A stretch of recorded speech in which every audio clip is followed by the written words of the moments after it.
From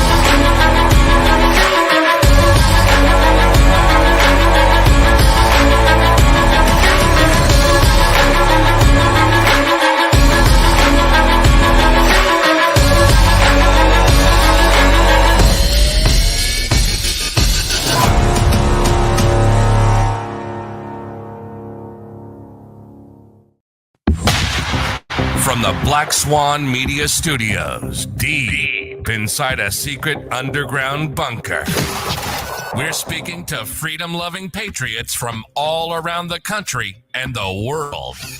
Welcome to the Resistance. This is John Crump, live. And we are back for a Monday, and I have Flying Rich with me, my co-host, and we're just going to jump right into it because we have a lot to talk about. There's a lot of stuff going on. There are some really good gun rights organizations out there. One of them happens to be FPC, and also FPC Action Foundation, which is the nonprofit of FPC. Kind of. They're both nonprofits. So FPC is a 501c4 membership organization. And so they're like, predominantly FPCs who you're seeing in plaintiffs in the case and that sort of thing. FPC Action Foundation is a 501c3. And so we work closely with FPC, kind of helping oversee and manage the litigation portfolio and all of the 59 active cases across the country. I think we're up to now. Yeah, that's a lot of cases. If you don't know who this is Cody, and he is the president of FPC Action Foundation. Tell everyone a little bit about yourself.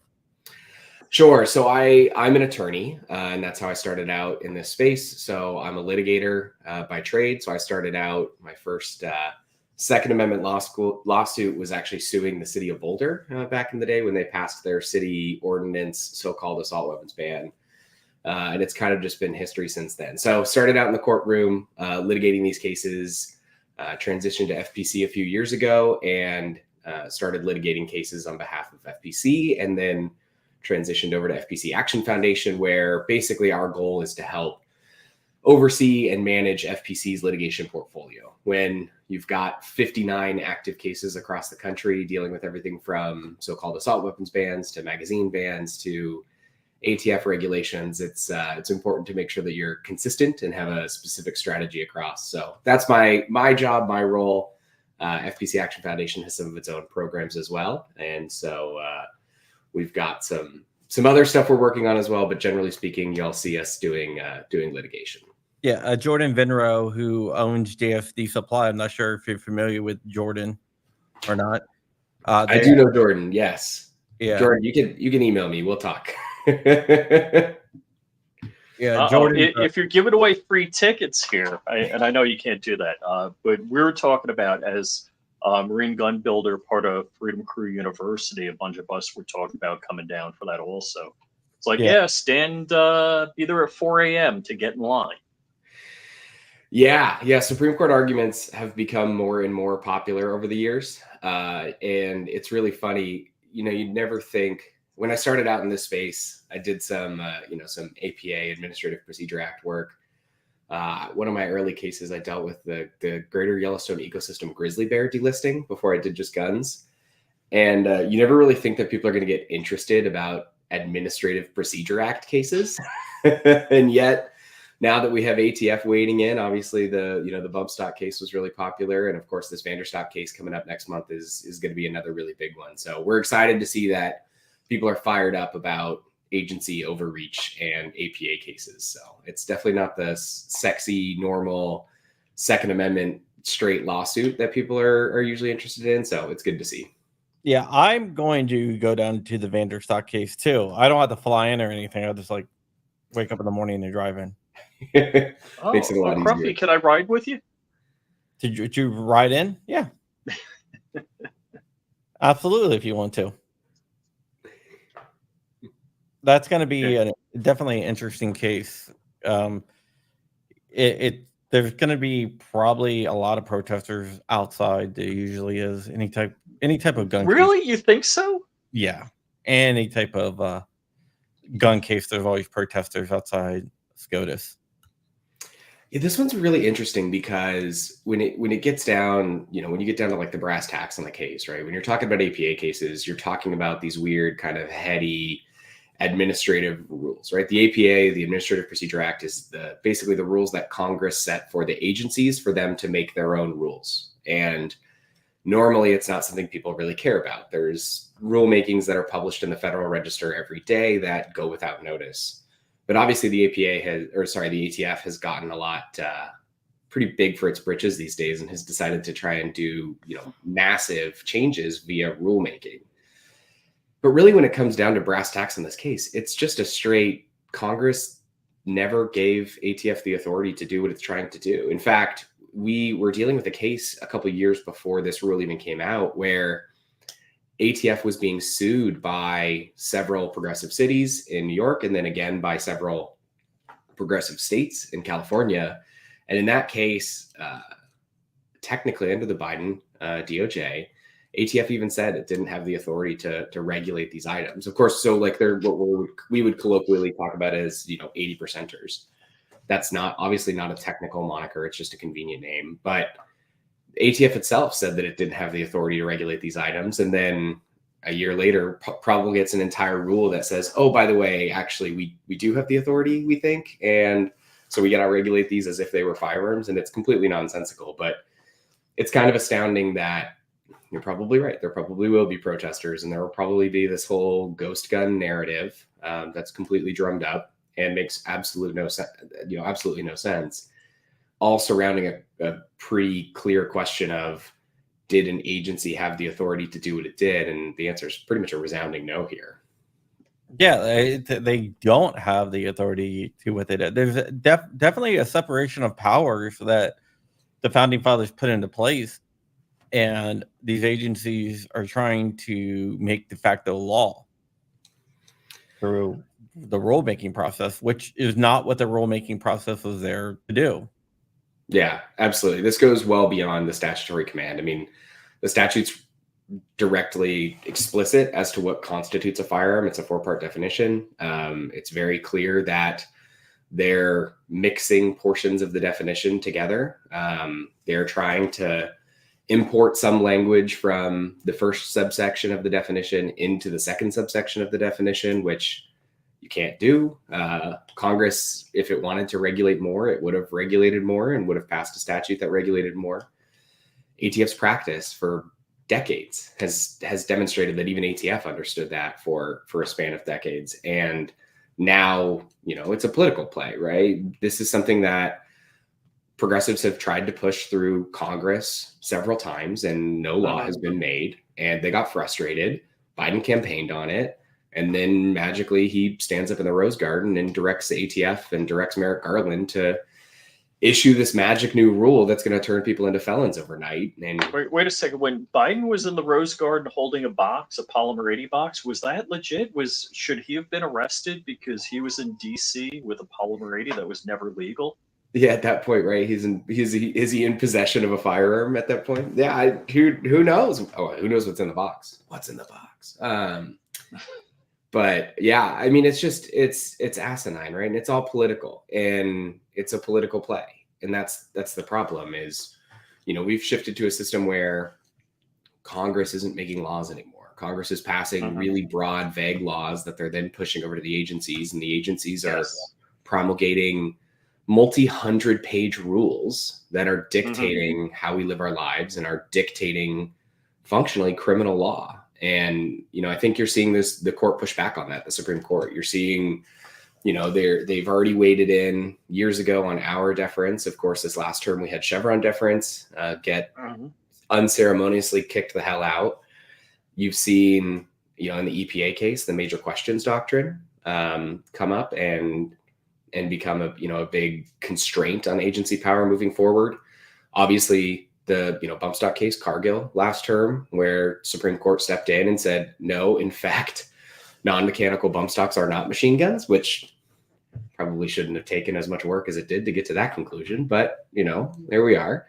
And now we've got this case going up. And in Vanderstock, obviously the question is, what constitutes a firearm, what constitutes a frame or receiver, and whether or not the ATF's rule goes beyond the statutory definition. And so, I think it clearly does. I don't think that there's much of a real question there when it comes to it. And it's another opportunity for the Supreme Court to deal another blow to, an administrative agency. This one just happens to be the ATF again. Yeah, it's really ridiculous what they try to use. They try to shoehorn every little thing that they want into like the rulemaking process. One of the other cases, for example, the mock case, where they took a whole entire like proposed rule and just threw it out and said, "Oh, here's the new rule. This is a logical outgrowth of the proposed rule, even though it was nothing like the proposed rule." Yeah, that was one of our primary arguments in the case, and it was something that really got picked up on by the court, where they proposed this entire ridiculous test. And look, this isn't we're not saying that the prior worksheet was good. It had its own problems. Wait, hold on. You mean a worksheet where it says this is a point, this is a point, this is a point, and you know what? If we just decide otherwise, you're screwed. Yeah. And also, that's not anything else we decide maybe or may not be a point. And also, by the way, a worksheet that made no sense. It was impossible. I watched several people go through and try and point score firearms and miss things or misinterpret things. And these are people who are, intimately familiar with firearms. Like it was crazy. But, then they take the worksheet and they go, "Oh yeah, there were concerns with this." And then they just abandon it altogether, but plow ahead. Under the APA, you can't do that. You have to issue rules for notice and comment. You have to give stakeholders the opportunity to have a say and to explain concerns, to explain benefits if there are any. And they just wanted to plow ahead again, right? It was a political push to get something done and get it done quickly. They also made the rule effective immediately, which they can't do, and tried to kind of retroactively overturn their prior decisions. It's with pistol braces, when you're talking about mock, it's 10 years. For 10 years, they had said that the items didn't convert a pistol into a rifle for a decade. And then magically overnight, ditch a proposed rule, write a whole brand new rule, make it effective immediately, and say, "Oh, by the way, not only do these items convert pistols into rifles, but also they always have. And that's always been the appropriate interpretation going back a decade, even though we said that it wasn't a decade ago." And it's just, how do they get there? I want to know what they're sniffing. It's amazing to me that they're like, "Oh yeah, pistol brace we never said you could shoulder that." I'm like, I'm real sure you wrote letters on that. I'm real sure. Yeah. The problem is, right, they're starting with the end and working themselves back to the beginning. And the end that they're starting with is this item is either needs to be banned or either needs to be more heavily regulated than it is, right? That's the context of non-mechanical bump stocks. It's the context of frame or receiver rule. That's the context of pistol brace rule. They're starting with the end goal and going, how do we get to this end that is all that we really care about? And that's the problem. And they're making everything up in between. I mean, it's clear by the language of the statute when you're talking about pistol braces and when you're talking about the difference between pistols and rifles that, what makes a rifle is something that is designed and intended to be fired from the shoulder with two hands. And it's just very obviously, regardless of how a pistol brace is used, it clearly was not designed and intended to be shouldered. And that's the only question before them. Now, look, if Congress thinks that there's a problem with that, then that's within Congress's purview to go and amend its law, change it so that something else is regulated. And then we could talk about that in a Second Amendment context, or then we could talk about that in another context. But what's clear is the agency doesn't have the power to rewrite federal law. The agency isn't the one that can sit here and go, "Oh, well, we think Congress made a mistake," or, "Oh, well, we think the world's a different place, and so we need to make some changes." That's not their job. Their job is solely to, if they even have an appropriate role, which is a debatable subject, their job would solely be to enforce the law as written. and they're going well beyond that in all of these contexts. So there's a couple of things, and Jordan has a great point here. We've read, Crump and I have read these, decisions online. They're 150 pages long. And like Jordan said, it sounds like 8 different people tried to write, like they're all like looking for that 15 minutes of fame by inserting something. I'm like, didn't this just contradict that? And you read through it, you're like, who the heck wrote this? What were they sniffing? Some of these things are pretty amazing. But one of the questions I have is, I've listened to the oral arguments, and I hear like Kagan and Sotomayor. I'm like, oh my God, are you a 2-year-old? What kind of question is that? Or they're like voicing how they think these things work. I mean, you've been there, right? Yeah, so it's interesting. I think one thing that's been really unique is having as many people pay attention to the court these days compared to before. I think everybody listened in on that Cargill argument, right? And I think one thing became immediately clear to the firearms community at large, which was the court doesn't understand how these things work necessarily. No. The benefit that we had in that case, which was brought by NCLA, is that there were a lot of briefs on the subject, and the opinion that was being appealed from was an en banc opinion from the Fifth Circuit, meaning that the entirety of the Fifth Circuit, all of the judges on the Fifth Circuit sat and considered the case and wrote the opinion, or all of the opinions that made it up. And in that opinion, the Fifth Circuit did a very good job of breaking down the function of a semi-automatic firearm. I really enjoyed it because they borrowed a significant amount of argument from a brief that we had written at the Fifth Circuit, laying out how a semi-automatic firearm functions. And so the benefit that you have is that even though argument seems interesting, or that it might go 27 different directions, at the end of the day, the justices go back to their offices, sit down with the briefs, write their opinion, circulate it among the other justices, edit it, get it fixed. So argument can be very telling for sure. But it doesn't always dictate exactly how a case is going to come out, or exactly how an opinion is going to come out. And so sometimes you get those really off the wall questions in argument, and then there's nothing even related to it, when even in a dissent or a concurrence. So sometimes those questions can be concerning. Sometimes, you can feel like things are going off the wall, but a lot of times that doesn't end up making it into kind of the final written opinion of the court. But what was clear is that, there was a difficulty understanding just the basic function of firearms by the court in that case. And so that was a big correction that we saw in the opinion that came out. And I think that, that's certainly informed how things are being briefed in other courts in other areas. But it's also not just the Supreme Court, right? Like, there's plenty of judges across the country who have, no idea how some of these things work and function. Oh, no. And they're making decisions about them. What I always tell Rich, and I tell everyone this, is you never know what you can listen to a case and you can be like, oh, this is going this way, this is going to go this way, but you never can be for sure until that decision comes out. But I've seen it go both ways, where you're like, oh, we slam dunk, our side won this, our side being the pro-gun side. Oh yeah. And we lose, or sometimes I'm like, man, this is going to be a bad decision for us, and it comes out and it's a good decision. Yeah.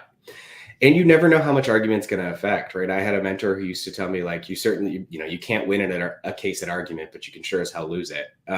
And sometimes judges haven't made a decision coming in. Most of the times they have made a decision. So you might influence bits and pieces of the opinion at argument. You just never really know where a judge is at, where argument is going to take them, what it's going to bring up, what it's not. So, those are always, it's always important to listen, follow along, see what's going on, see what's being talked about. But you never know exactly what's going on until you get that opinion. Yeah. We're just clicking on something here. Matt Hoover, the CRS Firearms Auto key card case. Matt thought he had it wrapped up. He thought, like, he's walking, that's it. And that, yeah. wow. Yeah, you never know. And sometimes it goes the other way too, right? We just got an opinion out of the Ninth Circuit. So we, brought a lawsuit after their, I think it was SB2, which was their Bruin response bill, their so-called sensitive places. And we got an injunction at the district court, and we just got an opinion out of the Ninth Circuit, and the Ninth Circuit upheld significant parts of the injunction. But that's, in my mind, that was like they put, sensitive places on the wall and threw darts. It's like, well, if it's a basement, if the parking lot is shared with a bodega, I'm like, yeah, let me. How? I didn't say it was understandable. I just said they upheld it. I got a question about the case. Yeah. FPC, one of the cases in there was the FPC case. Yeah. There, a lot of the injunction was held up, but there were certain areas that they knocked down. For example, parks, which was the most ridiculous arguments that, there was no such thing as these type of parks back then, so therefore, whatever. Is FPC planning on appealing the parts that were knocked down? So we're taking a look still. We're still talking with counsel. We don't, I can't say that there's a specific decision as of yet. But there's plenty of paths that case can take forward. That case can go forward under. There's also several cases, right? And so that's another part of it as well. So we have Carlero, which is one of the three that are consolidated together. Three, yeah. Two Hawaii, one Hawaii, two California cases. Correct. Yeah. So, we'll definitely be in discussions with other plaintiffs' counsel to see what's going on that front. Our attorneys will be, and we'll decide what we can do and the best path forward. But it's interesting in that, I was talking about this earlier. It's really interesting that the opinion attempts to do history, which I actually think is a net positive. I think it's good that courts are being forced to do text as informed by history, or the text and history test. The opinion didn't necessarily do it very well in some instances, right? They're analogizing some non-analogous laws, and they're drawing a lot from very little. But it is really interesting to see the Ninth Circuit kind of split an opinion. A Ninth Circuit panel split an opinion that way and go a little bit here, a little bit there. Again, not saying that it's understandable or that it's a great opinion, but it is interesting when you see, a court come out and work through each one and thumbs up some, thumbs down the others. So it'll be interesting.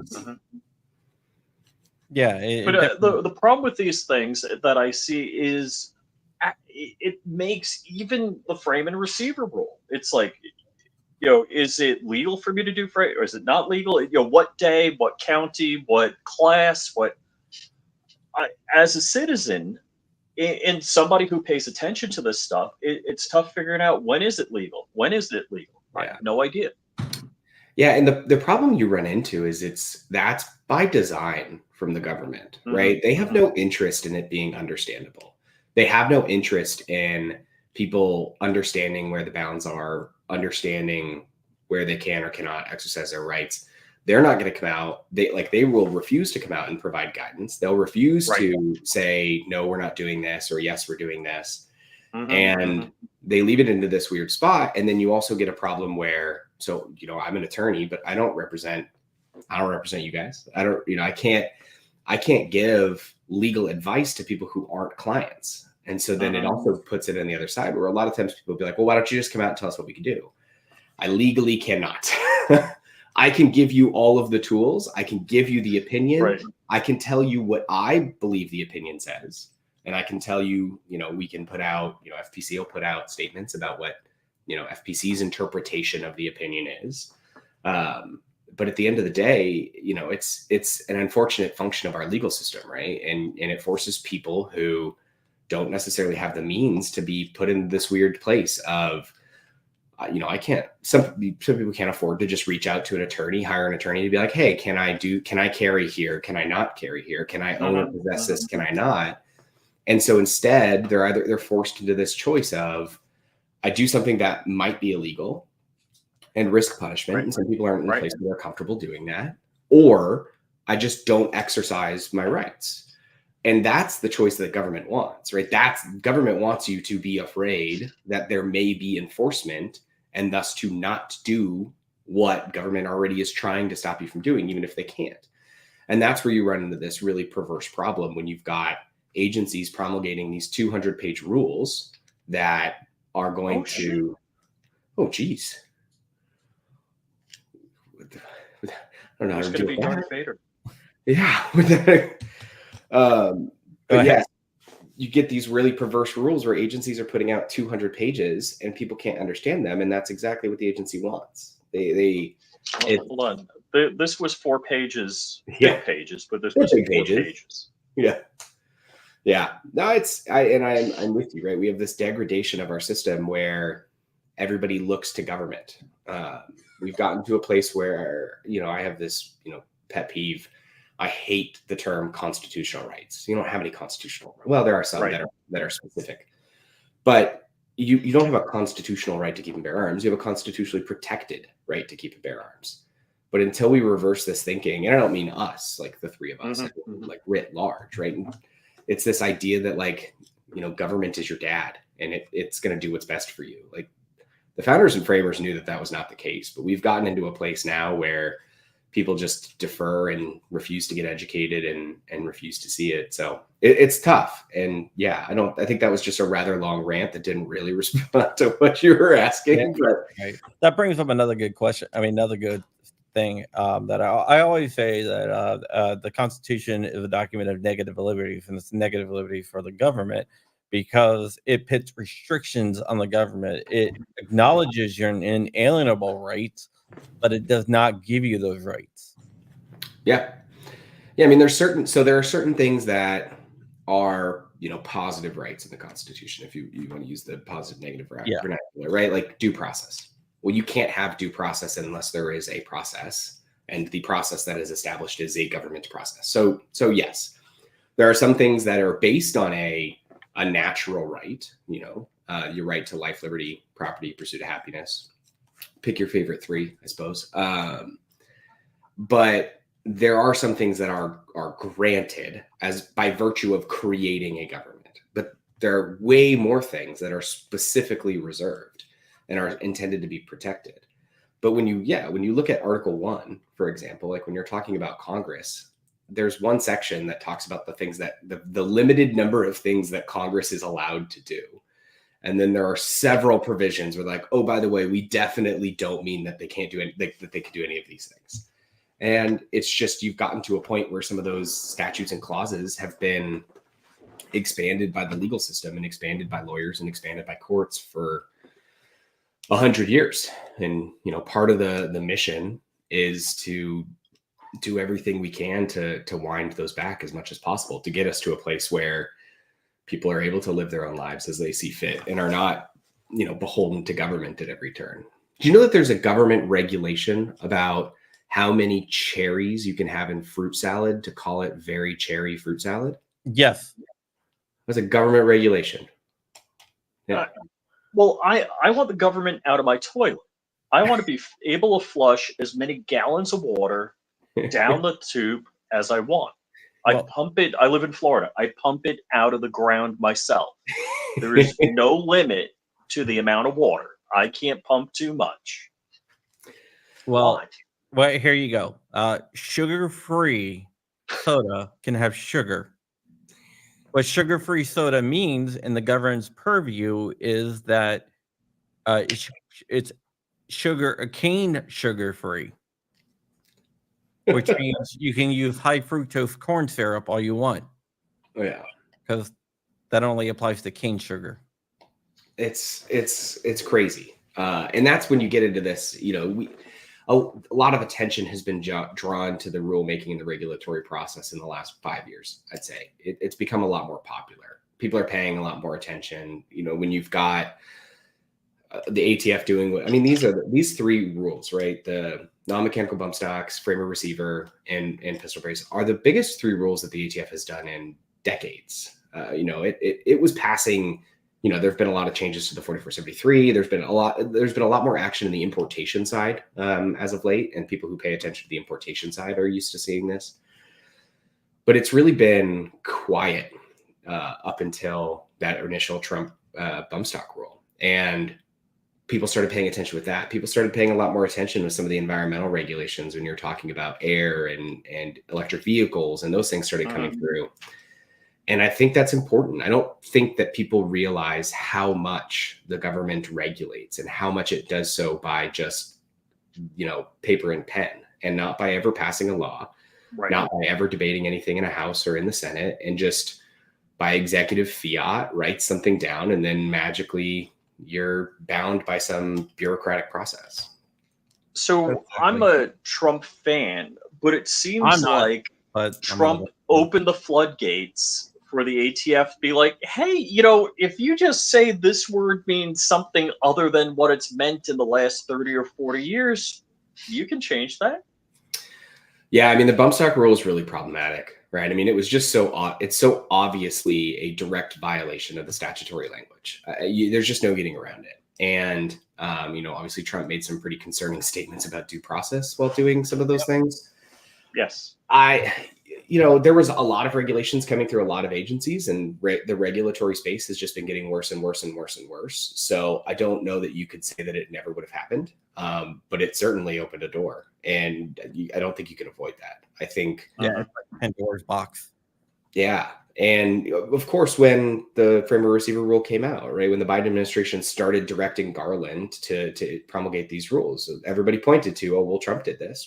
So even if it wasn't the only or sole impetus, it certainly was a major factor. And it was certainly something that they pointed to for cover, where they attempted to look at this and say, hey, if Trump can do this, then why can't we? And the answer is neither of you can do this. So it's not like it's an inconsistent position. It's no, you're both wrong. But yeah, I mean, that was huge. There was not really major ATF rulemakings like this, at least for years and years and years and years. I was just looking up Merrick Garland. I'm kind of shocked at that guy. Harvard law graduate. It's like, really? Yeah, he was on the DC circuit for a long time. Was a judge on the DC circuit, and of course was the Supreme Court nominee that never was. So yeah, I'm sure he holds some resentment to the political process for that one. I'm sure he holds a lot of resentment to the political process for that one. Just call it out. I don't think him and Mitch McConnell are grabbing drinks together anytime soon. Wait, all right, Ketanji Brown Jackson. If I had my choice over Mitch McConnell and Ketanji Brown Jackson, I'm like, wow. Over Merrick Garland or her, yeah. Merrick, yeah. DC circuit is a really interesting circuit. A lot of people call it Little SCOTUS because the idea is so many cases were moving up through the DC circuit for so long. So under the Administrative Procedure Act, for example, you can sue any agency, you can sue them in the jurisdiction where a rule impacts. So if it's a nationwide rule, that opens up the floodgates to a lot of different jurisdictions. If it's something impacting, a specific region or area, you probably are suing that region or area, or you can sue where the agency is based, which for just about everything but the CDC is Washington, D.C. And so that the District of D.C. and the D.C. Circuit dealt with administrative law for decades. If that was where you were actually initially, when the APA was passed, that was the place you had to sue. And it was always a court that, I'm going to say, prided itself, understanding that, don't read anything into that, on its administrative law and its push on that port. And there was a lot of cases that moved through the DC circuit. It's a breeding ground for Supreme Court judges. And, that's where Garland spent a significant part of his career. I think once you've potentially made it up to SCOTUS and had your nomination sat on and not voted on, I think you got to kind of make a decision. Are you going to stay on the court that you were on forever? Or are you going to make a career change? And I guess Attorney General was inviting, but it's pretty clear that he has absolutely no respect for individual rights or for, really the rule of law. Like the idea of any of these statutes binding the agencies that because of course ATF is under Department of Justice these days, right? It used to be a Bureau of Revenue, shifted over to a DOJ function. So these rules are signed by Merrick Garland. Right? They're not signed by the head of the ATF. They're signed by Merrick Garland as the head of the DOJ that oversees ATF. So he's culprit number one on these. Yeah, I think I think he was so jilted by not getting a vote that he decided that he's going to do everything possible to affect our rights. If you can see my son back there, he's a little bit sick today, so still in his pajamas, so he's just hanging out with dad.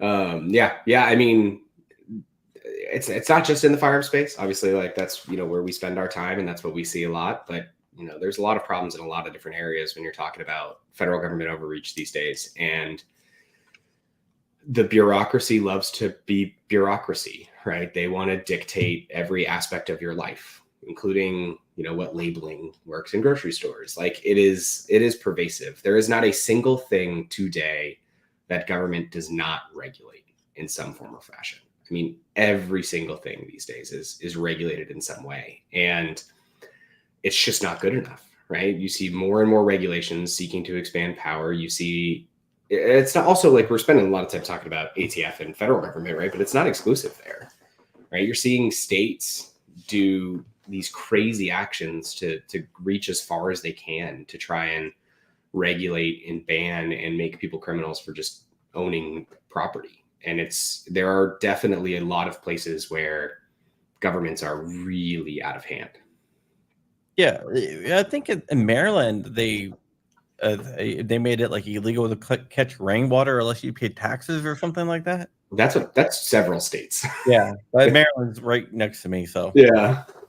No, it's crazy. I mean, there was rules under the Obama administration where a stock water pond in the West was considered to be a navigable waterway under the Waters of the United States Act, and thus regulated by the federal government, like a literal stock water pond in the West. It's actually something that, having spent a lot of time in the West and litigating out there and doing some APA stuff, you really got to see what bureaucracy looked like in a different way, because you saw Forest Service and Bureau of Land Management and Fish and Game, all of these entities regulating and touching on these vast swaths of land. And your property can be regulated by the federal government, even if they have no touch or claim on it, right? So under the Endangered Species Act, if they find out that there's an endangered species on your land, on your property, you could be prohibited from doing anything. A take of an endangered species includes basically like scaring it. And this was a big issue in the 70s with sagebrush and sage grouse, and it's this bird that's like afraid of trees. And they have this very intricate mating dance, but if you get within like a mile of their mating dance, they won't mate. So like the government basically tried to lock up large swaths of land in the West and say, hey, you can't do anything with these because you're going to impact this so-called endangered species. And it's, once the species is considered endangered, it's basically impossible to get off the endangered species list. So there are all of these different aspects that come to play. What's really unique in our space right now is that we've been able to have such a big impact that will be, I think, is going to be felt across administrative agencies. I mean, the Cargill case is a great precedent to establish statutory interpretation for every administrative agency, not just the ATF. And so it's unfortunate that we're having to fight these fights with ATF. It's unfortunate that we're even in a place where we have to argue about what's defined as a firearm, but you guys keep on talking. But it's also, it's setting a beneficial precedent for all these other spaces and all these other areas. Yeah, sorry. Like, he was disappointed. My son and I were going to go shooting yesterday, and he got sick, so he needs to shoot to finish up his merit badge for a rifle. Now he's just waiting to feel better so he can go shooting. Yeah, his merit badge. Yeah, makes it even worse. Yeah. So, but yeah, I mean, it's kind of ridiculous. There's a lot of cases out there that there's something else in them that, like, for example, the Bruin case. Everyone's like, oh, they knocked down everybody has to be everything has to be shall issue. There's no more may issue. And I told Rich at the time, I'm like there a lot of people are missing that, like, the day that it came out. When I read it, I was like, the biggest part of this is text tradition and history. And that turns out to be the biggest part of Bruin. It's more about that. So you have to read through all the cases and see exactly what's said. Yeah. I mean, so text as informed by history was the biggest takeaway from Bruin for sure, right? So this is something where Bruin really shouldn't have even been as much of a landmark as it was, because it really didn't say much new. It really was a restatement of Heller. And in Heller, they had said text, history, and tradition. In Bruin, they refined that down to text as informed by history. But really what Bruin says is like, hey, remember all those things that we said in Heller? Yeah, we really meant them. And for, of course, for those people that were paying attention to the space, for 14 years after Heller, courts were just completely ignoring what the Supreme Court had said. So Heller's decided in 2008, McDonald's decided in 2010. All McDonald really says is, by the way, the Second Amendment applies against the states. So Heller applies not just against the federal government, but state governments and political subdivisions. And for 14 years, courts just ignored it. They were doing interest balancing when they weren't supposed to be doing interest balancing. They were considering all of these other, public safety data and all these other declarations and things that they weren't supposed to be considering. And really, it takes all the way until you have Caetano in 2016. It's kind of like a weird interim, like, yeah, we still think this is important, but they also didn't really say much in it. But it really takes until Bruin where the court finally goes, okay, no, we said text as informed by history. That's what we meant. You look to the plain text of the Second Amendment to determine the scope, and then to ensure that the conduct is covered under the plain text. And then the burden shifts to government, and government has to demonstrate by pointing to contemporaneous history that its modern gun control law is analogous to some sort of historical tradition of regulation. And that scares gun grabbers because there's not a lot of historical tradition of regulation, especially not the stuff that they're trying to do today. What do you think about the gun grabbers trying to use the ratification date of the 14th Amendment in 1868 instead of the ratification date of the Second Amendment? I've seen that, and some judges actually buy into that. I don't know if they truly buy into that or they're just using that. Yeah, it's ridiculous. Supreme Court said in Bruin that there is a scholarly debate as to what the appropriate time period is. And that might be true. There might be a scholarly debate. But the Supreme Court, in dealing with every other right protected under the Bill of Rights, has already answered this question and has already established it at the ratification of the Bill of Rights, not the ratification of the 14th Amendment. And so it's not new. This shouldn't matter. Like, this isn't new in the Second Amendment context. It's been done in First Amendment, Fourth Amendment, Fifth Amendment. I don't think it's been done in the Third Amendment yet. That would be a really fun opinion to work on. But they've done it in all these spaces, so it shouldn't be new. The other part of that is, in most of these cases that have come up, right, the court has already said that the right as protected at 1791 was analogous to the right as protected in 1868. Thus, we don't have to answer the question. And that's true just because, like, there was no shift in the understanding of the right. The only thing that you get when you get to the 1868 ratification date is you get these offensive, blatantly racist, discriminatory gun control laws. Right? One of the ones that I love that New York and other people arguing against Bruin is like, oh yeah, we had racist gun laws, and wild. Even the law struck down in Bruin, the Sullivan Law, was discriminatory. I think it was against it was designed to disarm incoming Irish immigrants, Catholics. Yeah, so there's a lot of history of banning different religions from possessing arms, but yeah, I mean, they're blatantly discriminatory. They're blatantly racist, several of them, and yet the states seem to love to point to them and cite to them. One of so in Carlero, in the so-called sensitive places case coming out of the Ninth Circuit, the court pointed to an 1865 Louisiana statute that broadly prohibited the possession arms of private property that were plantations at the time. So let's think an 1865 law in Louisiana banning the carry of arms by individuals on plantations. I wonder what their intent was there. Like it's so obviously not the same as what California is trying to do today. And yet, I mean, Bonta loves pointing at those laws. And then he'll put like a footnote at the end, or he'll put a sentence at the end where he goes, well, of course, we're not, signing off on the content of these laws. But if governments could enact them then at a certain subject, certain group of people, then governments can enact them now at a group of people. It's insane. Basically, California is just saying that California residents are the equivalent of slaves in the 1860s. So it is wild. But and if we're all riding on the bus, who cares where you sit, right? Yeah. Didn't Bonta also reference a law disarming Native Americans? Yeah, that's another one, right? Because there was, during the founding era, there were laws that prohibited people of the colonies from trading and providing different tribes with guns, ammo, gunpowder, those sorts of things. They were all aimed, there was an active conflict, and they were intentionally aimed at stopping weapons supply to what could be potential enemies at the time.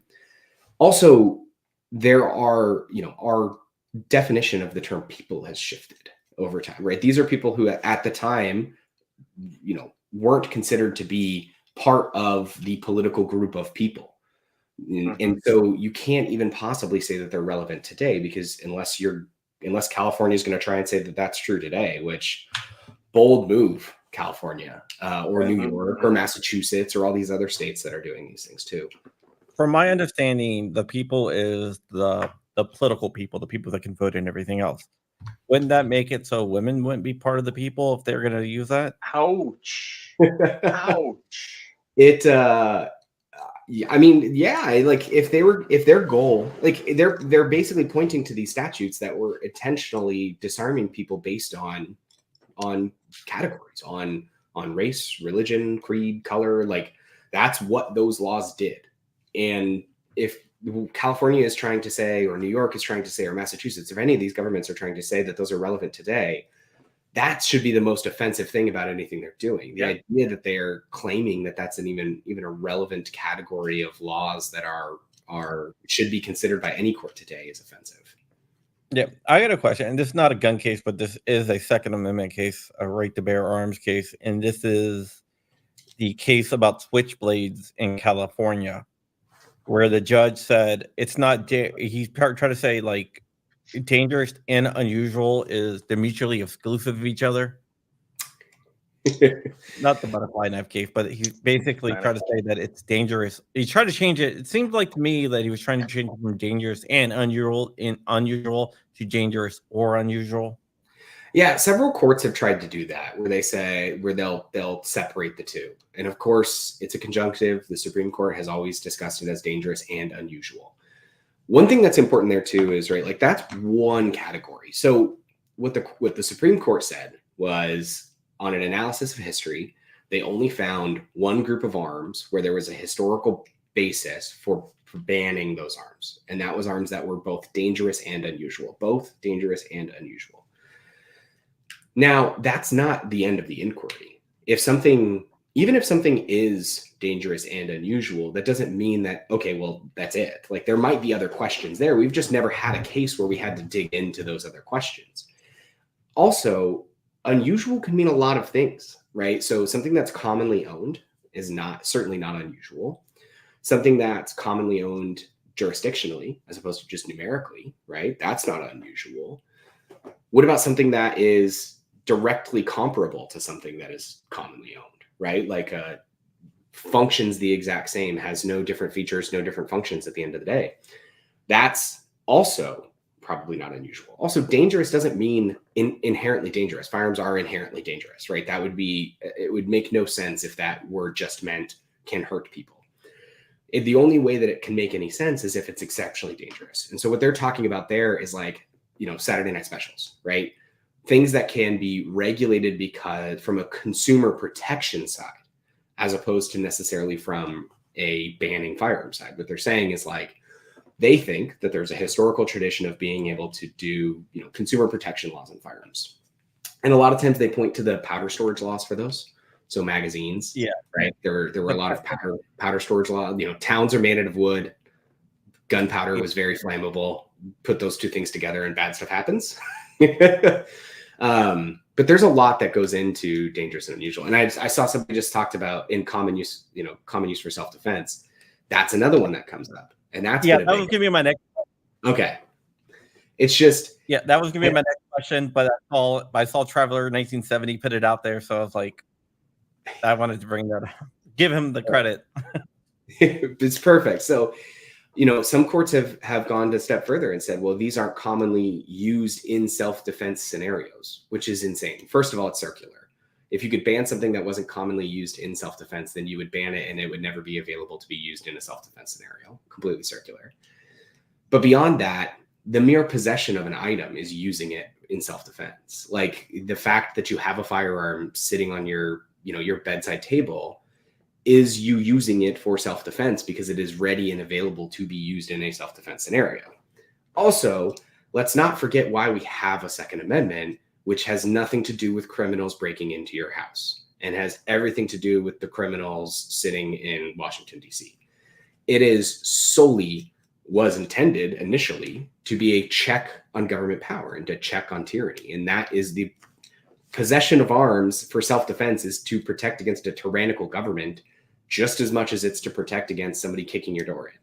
So the mere possession of the item is it being used in self-defense, because otherwise it's not, you can't say that, oh, well, if I'm going to use something in self-defense, I'd have to go and purchase it immediately, like run out to the store, buy it, bring it back home. Then it'd be ridiculous. And so it's been another one that some courts have tried to use and weaponize. And I just don't think that that line is going to last very long.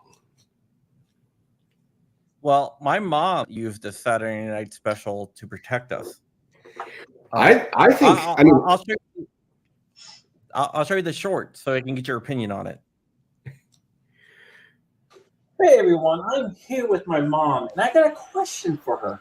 Mom, when we were little, my sisters and I were very, very little, and someone tried to do a home invasion. What happened? Well, I saw him at the back door, and I saw him fooling with the knob on the door, and I knew he was going to try his best to get in. And with them being so little, I had to protect them, so I went out the front door with my Saturday Night Special, and I went back in the back, and I surprised him. I shot him. And then he ran, and I shot him again. That's my mom. Hey, Yeah. Your mom's badass. Yeah. I like Saturday Night Special. She still owns one. I can see why you like. Yeah, I'm with you. I mean, I think a lot of those regulations goes back to like, government isn't your dad. Government is not like, you shouldn't be looking to government to protect you. One of the benefits, the reason why Saturday Night Specials became popular was because they were cheap and affordable for people, right? Oh. So when you remove a cheap and affordable category of arms, you're not hurting, vast majority of people, right? You're hurting underprivileged people who live in communities where they can't afford, a brand new insert, Glock SIG, whatever your handgun of choice is. And these laws are specifically, I mean, this is what happens when you pass law without thinking about it. All it does is prevent poor people from being able to exercise their rights like everybody else. Thank you for 24 member for 30 months. And that's the thing, right? All of these laws, the money, like licensing fees, wait times, making restrictive appointment times, tax stamps, all of these things, all they do is stop people who can't afford it from exercising their rights. They're not impacting people living in, fancy neighborhoods in Northern Virginia, right? They're not, I mean, a lot of us, like, we can go and buy a gun when we want a gun. We can afford to pay for a $200 tax stamp if we want to pay for a $200 tax stamp. All it does is negatively impact the people that these governments claim to be working on behalf of or protecting. And it just, so you could sit anywhere on the bus, but if you pay a $200 stamp fee, then it would be okay. Exactly. That's insane, right? It's just, these regulations have all of these downstream effects that actually hurt people. And it is this insane, crazy system that in no way actually, it's the Reagan, But what I find interesting is, as a gun owner, it's like, all right, I want an SBR, I want a can, it's like $200, paperwork, blah. And you just take the beating and you don't rationalize it. It's like, oh, you mean I could practice whatever religion I want or say whatever words I want as long as I pay the government $200 and have a piece of paper saying it's okay? It's like, no, that wouldn't be okay. That's another question I have. There was a case in Pennsylvania called Murdoch versus Pennsylvania that said you cannot directly tax for a right. Mm-hmm. When is that going to apply to the Second Amendment? Because I think the NFA is a direct tax on a right. Yeah, and it was passed as a tax on a right. It was passed to be a prohibitive tax. It's the only tax in the nation that has never been raised since it was passed. It's also the only tax in the country that doesn't fund the program required to implement it, doesn't produce the funds necessary for the program to implement it. I think you're starting to see these things. This is a big point on culture, right? And this is where culture matters a lot. And this is where people are willing to do those things like bite the bullet and pay the $200. When you're talking about common use, when you're talking about all these things that courts are going to care about, it's important to recognize that, Andrew Breitbart famously said that, politics is downstream of culture. Well, courtrooms are downstream of politics. We all want free suppressors. Yeah. Rick called me out one time and asked me for a free suppressor. Like, what do you... courts are downstream of politics. Judges are appointed by politicians. They are people. Some people don't think of them that way, but they're just people. And when you talk about a culture shift where these things are becoming more and more popular, these things are in common use, these things are becoming part of the subject matter, I think it's starting to open the door to have these conversations, right? We can have normal everyday conversations about SBRs and suppressors and kit and all those things that weren't really popular 15, 20 years ago. So I do think that there's a big culture shift that's happened or is happening. And I do expect that that'll impact courts and courtrooms. It's a delicate balance. We don't have a court opinion. We don't have a Supreme Court opinion yet that says that common semi-automatic rifles are protected under the Second Amendment. Now, we all know that should be true, but there's no Supreme Court opinion that specifically says that. You can easily draw the lines between the existing precedent, but that's yet to be formally decided by the Supreme Court. So we actually have a petition up right now. Snope used to be called Bianchi, coming out of Maryland. Yeah, that puts that exact question before the court. And so there's an opportunity for the court to take up that question and hear that case. And, we're hopeful that it will, but it is a process. The ability to exercise rights didn't disappear at least without punishment, didn't disappear overnight. And, it's certainly not going to come back overnight. We saw what it was like listening to the Supreme Court talk about machine guns. And so, there is work to be done and there is a process to be done. And I think you're seeing that unfold. I think you're seeing more victories come. I think the post-Bruin world has been an incredibly encouraging world for anybody who's paying attention to this space. And I think we're getting there. So there's nothing more than I'd love than to get this shit turned around and get it fixed tomorrow. But courts are slow.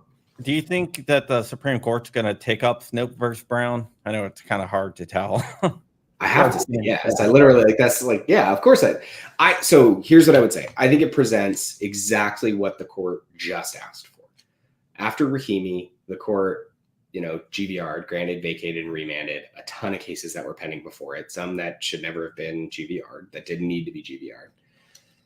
And basically, Thomas said in dissent of one of those, said, hey, we're looking for a clean question of whether the Second Amendment protects common semi-automatic rifles.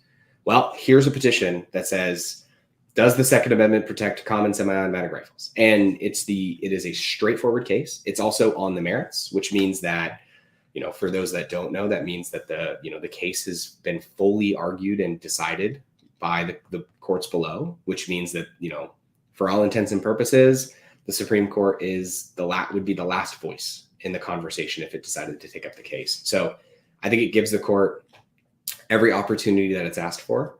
I don't think the court should wait. I don't think that the court needs to wait at this point. It's pretty clear that the inferior courts are not following Bruin. Even, Maryland Fourth Circuit's test is way off. It's not even close to Texas informed by history, Texas and history. And so I think that Snope presents a perfect opportunity for the court to jump in, weigh in, and really fix an issue that's occurring below. All right, with that, we are out of time, but I want to thank you so much, Cody. Anytime you want to come back on, just let us know. This was a very interesting conversation, and I think you explained a lot of stuff to a lot of the people out there. And good luck in everything that you guys do, and keep up the good fight. And tell everyone, I guess they can go to the FPC website. Yeah. Thank you for having me. Appreciate it. Happy to be here. For people that want to follow along with the work, you can go to firearmspolicy.org. You can click our work. You can see all of the active cases, everything that's being filed in there. If you want to be an FPC member, you can click join. You can become a member, support the work that way. You can follow all of FPC's work on socials at Gun Policy. And for FPC Action Foundation, we're fpcactionfoundation.org. And our socials are at FPC Action. So you can follow the organizations that way, see what we're doing, see what's going on. And if you're interested, support, partner with us, join, we appreciate it. All right. Thank you so much. Awesome. Thank you.